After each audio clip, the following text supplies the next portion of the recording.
Hello दोस्तों, हमारे channel में आप सभी का स्वागत है। कहानी पसंद आए चैनल को लाइक एंड सब्सक्राइब ज़रूर कीजिएगा। आधी रात का समय था। मैं अपने कमरे की लाइट बंद करके अपने बिस्तर पर आराम से चैन की नींद सो रही थी। सोते समय मेरे कपड़े इधर उधर हो जाया करते हैं, इसलिए मैं अक्सर अपने कमरे की लाइट बंद करके रखती हूँ।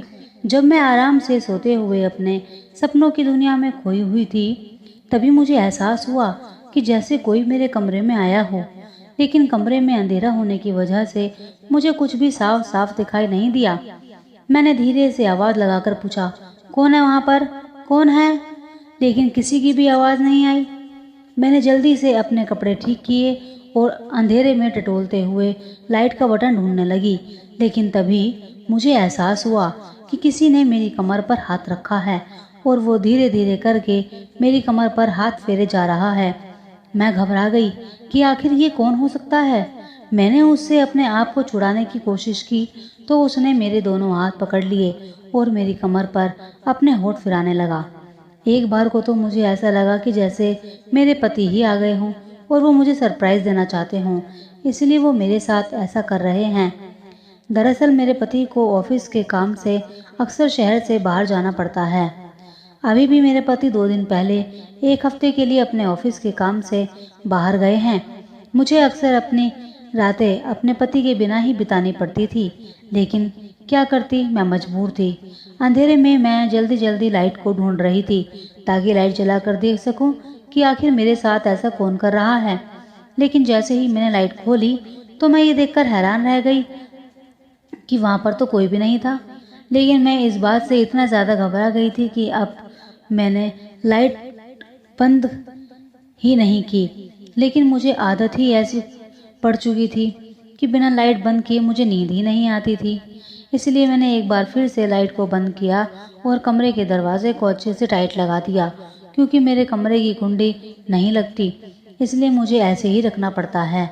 मैं एक बार फिर से अपने कमरे पर अपने बिस्तर पर जाकर सोने लगी, लेकिन वो मेरी कमर पर जो छुअन का एहसास था, वो एहसास मुझे सोने नहीं दे रहा था। उस एहसास की वजह से मुझे अपने पति की याद बहुत ज़्यादा आने लगी। फिर भी जैसे तैसे करके मैंने रात काटी। सुबह उठकर मैंने सबके लिए नाश्ता बनाया, अपने सास ससुर को खाना दिया, साथ ही अपने जेठ और देवर को भी खाना दिया। असल में मेरे जेठानी अपने मायके गई हुई है, इसलिए जेठ जी का सारा काम मैं ही करती हूँ। पूरा दिन भर तो मुझे कुछ भी अजीब नहीं लगा, सब कुछ सामान्य था। फिर से रात होती है और मैं अपने बिस्तर पर थकी हारी सोने के लिए चली गई। मुझे ऐसा लगा कि हो सकता है कल रात को मैं नींद में थी, इसलिए मुझे कोई वहम हुआ हो। मैं इतनी ज़्यादा थक चुकी थी कि बिस्तर पर लेटते ही मुझे नींद आ गई, लेकिन मुझे सोए हुए तकरीबन अभी आधा घंटा ही बीता होगा कि मुझे फिर से एहसास हुआ कि जैसे मेरे कमरे में फिर से कोई आया है। मैं जल्दी से उठकर बैठ गई और अंधेरे में ही यहाँ वहाँ देखने की कोशिश करने लगी। घबराहट के मारे मेरा गला सूखा जा रहा था। लेकिन ये क्या, अचानक से किसी ने मेरा पैर पकड़ लिया और धीरे धीरे करके मेरे पैर को सहला रहा था।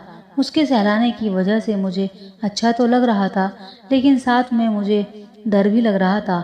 मैंने अपना पैर छुड़ाते हुए अंधेरे में ही पूछा, कौन है यहाँ पर? लेकिन एक बार फिर से किसी ने भी जवाब नहीं दिया।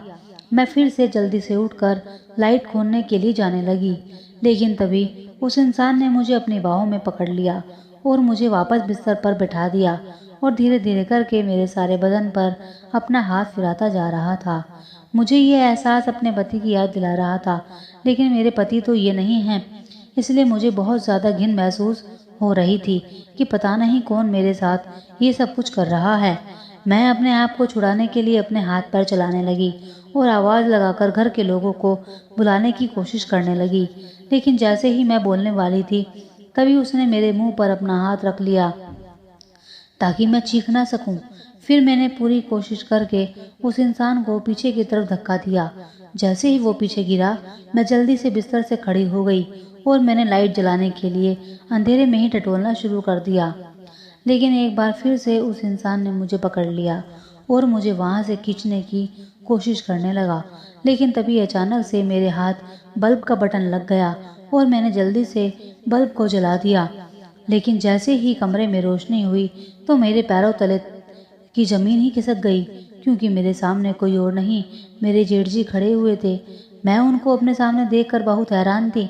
मैंने उनसे गुस्से में पीछे धक्का देते हुए कहा, जेठ जी, आपको शर्म नहीं आती इस तरीके से अपने छोटे भाई की पत्नी के कमरे में आते हुए?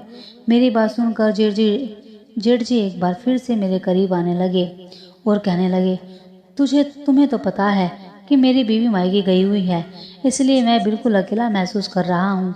देखो ना, मुझे कितनी तड़प हो रही है। वैसे भी तुम भी तो अकेली हो, छोटा भी तो बाहर गया हुआ है, तो क्यों ना हम दोनों एक दूसरे की तड़प को दूर कर दें। मैंने गुस्से में आकर जेठ से कहा कि जेठ बड़े भाई के समान होता है और आपने ये रिश्ता नापाक कर दिया है। मुझे तो लगा था कि कोई चोर या कोई बाहर का आदमी घर में घुस गया है, लेकिन ये तो घर का आदमी है जो चोर से भी कहीं ज़्यादा बुरा निकल गया।